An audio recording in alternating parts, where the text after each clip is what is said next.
الحمد لله الذي أنعم علينا بنعمة الإيمان والإسلام. أشهد أن لا إله إلا الله وحده لا شريك له وأشهد أن محمدا عبده ورسوله. اللهم صل على سيدنا محمد وعلى آله وأصحابه ومن تبعهم بإحسان إلى يوم الدين. أما بعد، قال الله سبحانه وتعالى في القرآن العظيم: أعوذ بالله من الشيطان الرجيم. يا أيها الذين آمنوا اتقوا الله حق تقاته ولا تموتن إلا وأنتم مسلمون. Hadirin jamaah tarawih yang insyaallah dimuliakan Allah. Alhamdulillah, segala puji atas segala nikmat yang Allah anugerahkan kepada kita semua, sehingga pada malam ini di masjid ini kita sudah berada di malam yang kedua ketiga. Alhamdulillah kita sudah berada di malam yang kedua ya. Jadi karena sudah dimulai dari malam ketiga ya di sini. Malam ketiga ya di sini ya. Malam ketiga. Kita berada di malam ketiga di bulan suci Ramadan di Masjid Cengho yang di sini. Ya, karena di Masjid Cengho Tanjung Bunga baru malam kedua. Siapa yang salah, Ustaz? Yang salah adalah ketika mereka yang tidak puasa kemarinnya dan kemarin hari ini tidak puasa lagi, itu yang salah. Ya. Jadi tidak perlu saling menyalahkan siapa yang salah, siapa yang benar. Jamaah sekalian, salawat dan salam mari kita haturkan buat junjungan kita Nabiullah Muhammad sallallahu alaihi wasallam.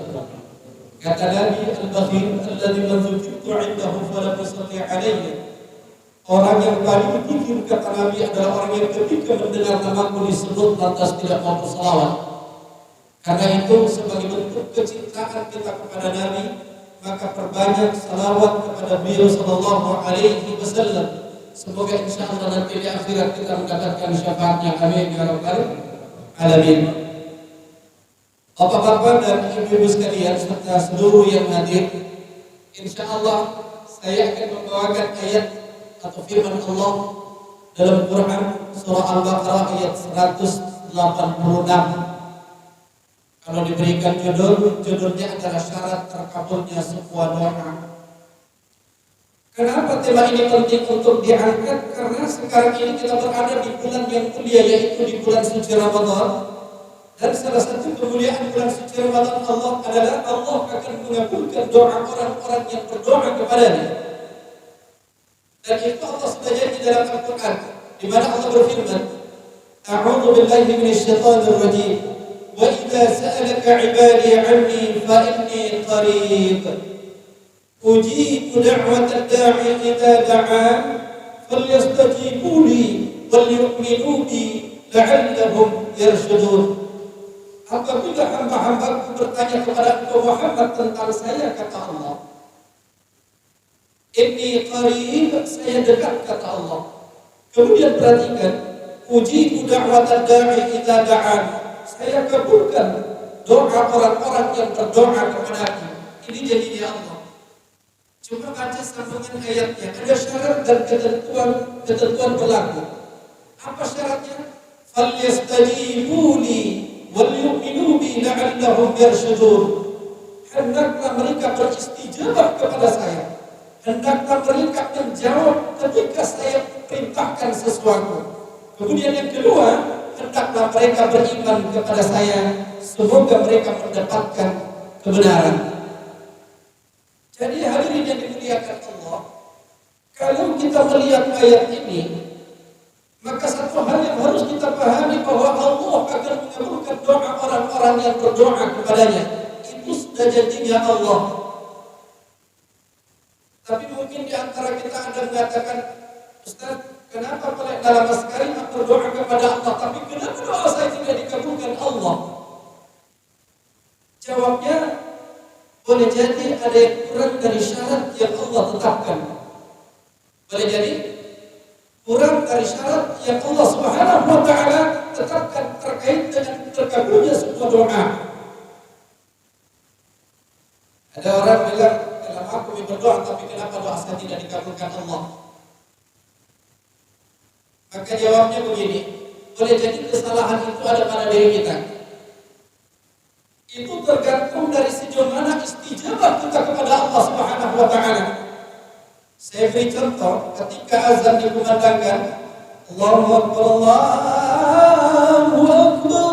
Ada orang kalau mendengar suara azan masih sering menunda salatnya. Dia mengatakan sebentar Pi. Maka jangan heran ketika Bapak Ibu menengadahkan tangan kita kepada Allah, maka boleh jadi Allah akan menjawab sebentar Pi. Pengabulan sebuah doa akan balas, akan seimbang sejauh mana istijabah kita kepada Allah Subhanahu wa taala.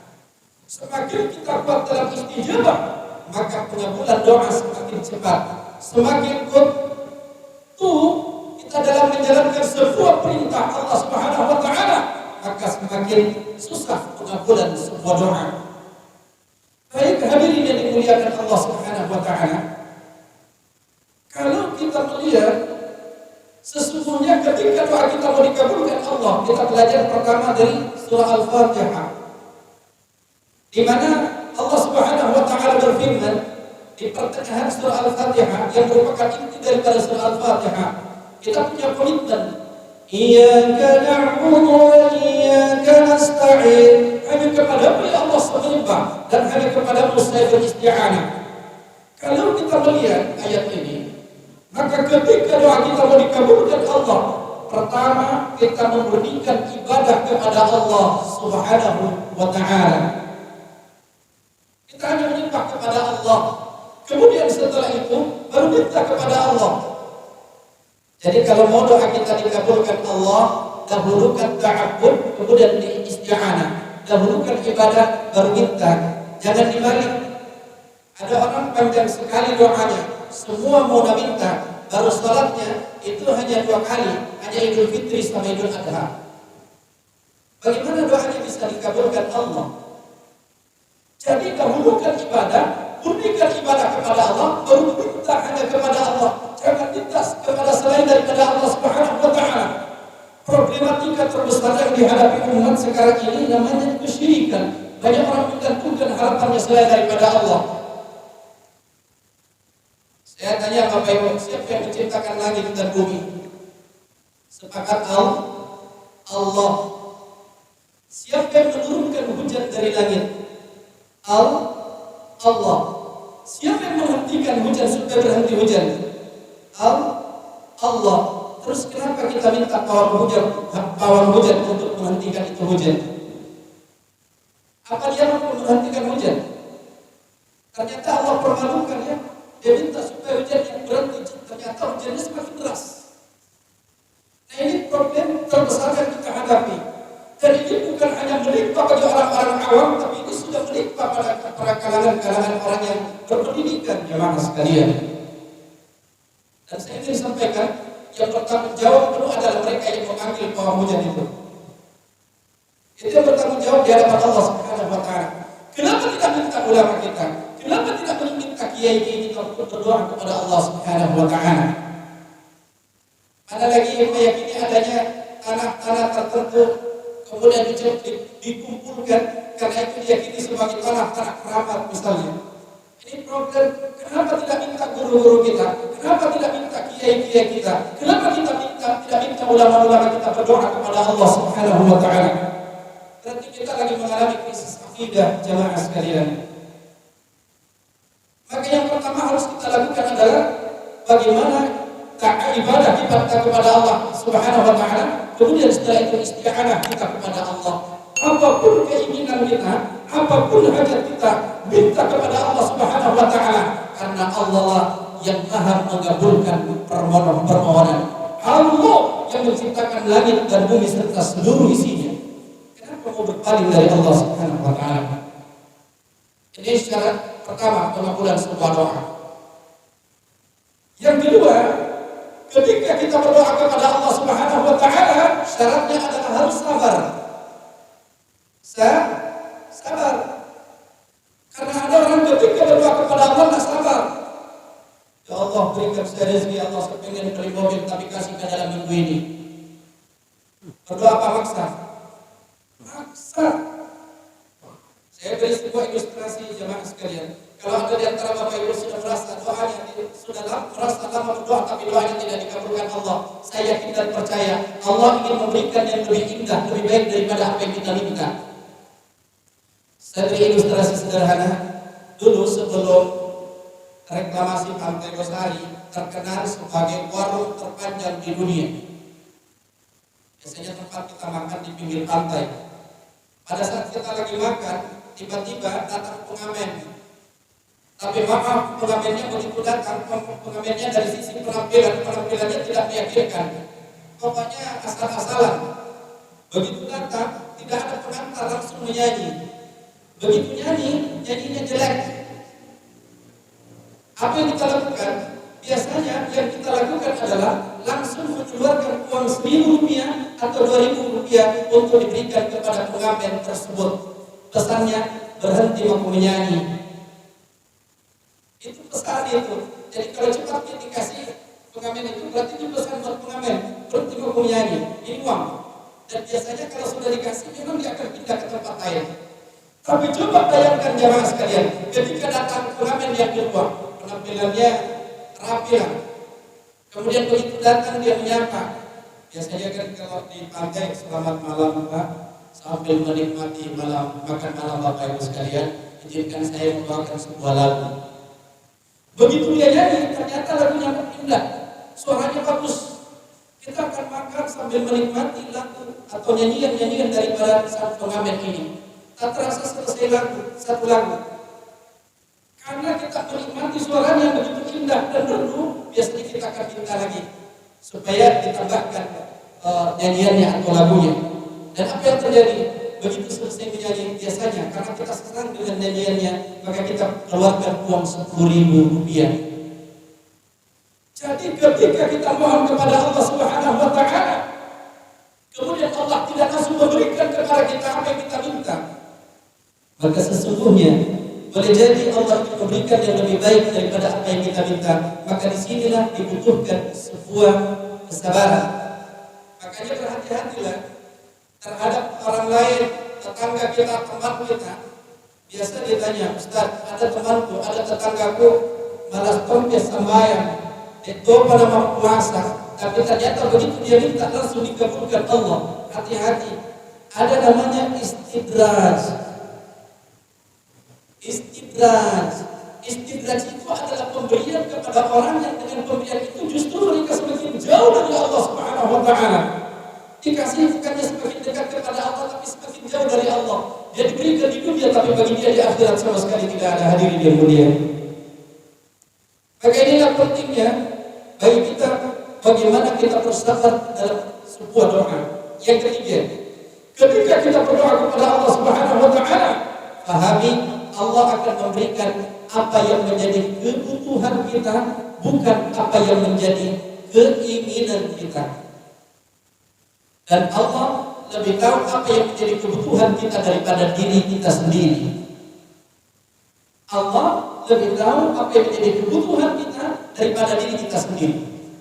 Maka boleh jadi ketika kita berdoa kepada Allah, Allah tidak memberikan apa yang kita minta, tapi Allah memberikan apa yang sesuai kebutuhan kita.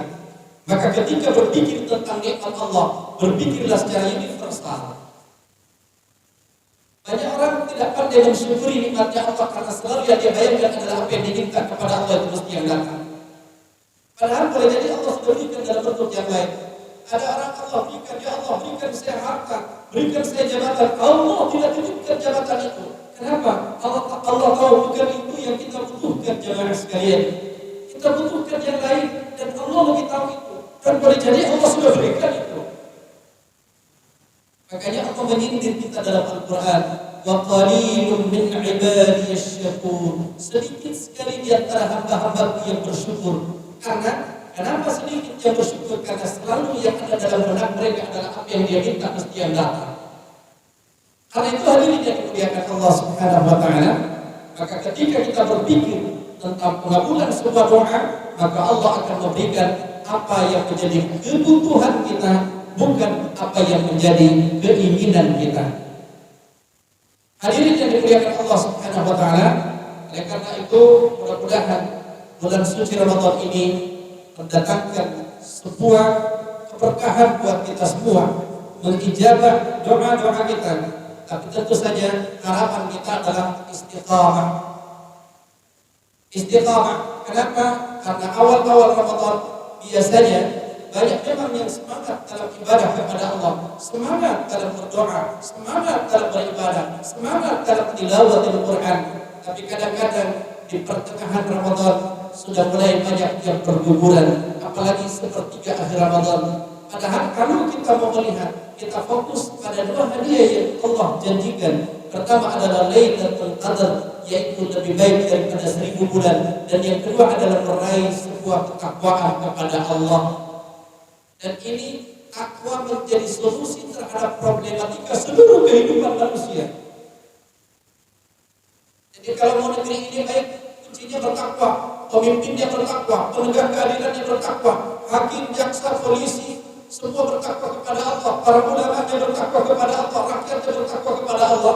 Kalau kita meraih apa yang kita inginkan pada saat Ramadan ini, maka Allah janjikan, walau anna ahlal qura amanu wattaqu la fatahna 'alaihim barakatin minas sama'i wal ardh.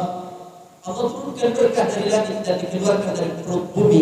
Walakin kadzabu, tapi kalau mereka mendustakannya, maksudnya mereka tetap dalam kesyirikan, mereka dalam perhambaan selain daripada Allah Subhanahu wa taala. Fa'akhadnahum bima kanu yaksibun, kami siksa atas apa yang telah mereka kerjakan. Mudah-mudahan apa yang saya sampaikan pada kesempatan malam ini bermanfaat bagi kita semua. Sekali lagi, bulan ini adalah bulan yang sangat mulia, waktu yang sangat tepat untuk memperbanyak munajat, doa kepada Allah Subhanahu wa taala. Karena itu berdoa kepada Allah Subhanahu wa taala, apapun hajat kita, apapun keinginan kita, minta kepada Allah, dan jangan menggantungkan harapan selain daripada Allah Subhanahu wa taala. Karena apapun selain daripada Allah pasti lemah dan siap-siaplah mengalami kekecewaan. Tapi ketika kita berdoa kepada Allah Subhanahu wa taala, maka Allah sudah janjikan Allah akan memberikan apa yang kita minta, tapi dengan catatan penuhi persyaratan terkabulnya sebuah doa, yaitu istijabah kita kepada Allah Subhanahu wa taala. Yang kedua adalah bagaimana iman kita kepada Allah Subhanahu wa taala. Semoga apa yang sempat saya sampaikan bermanfaat. Subhanakallahumma bihamdik, asyhadu an la ilaha illa anta, astaghfiruka wa atubu ilaik. Assalamualaikum warahmatullahi wabarakatuh. Dipersembahkan oleh Yayasan Haji Muhammad Cengho Sulsel dan Takmir Masjid Muhammad Cengho Goa.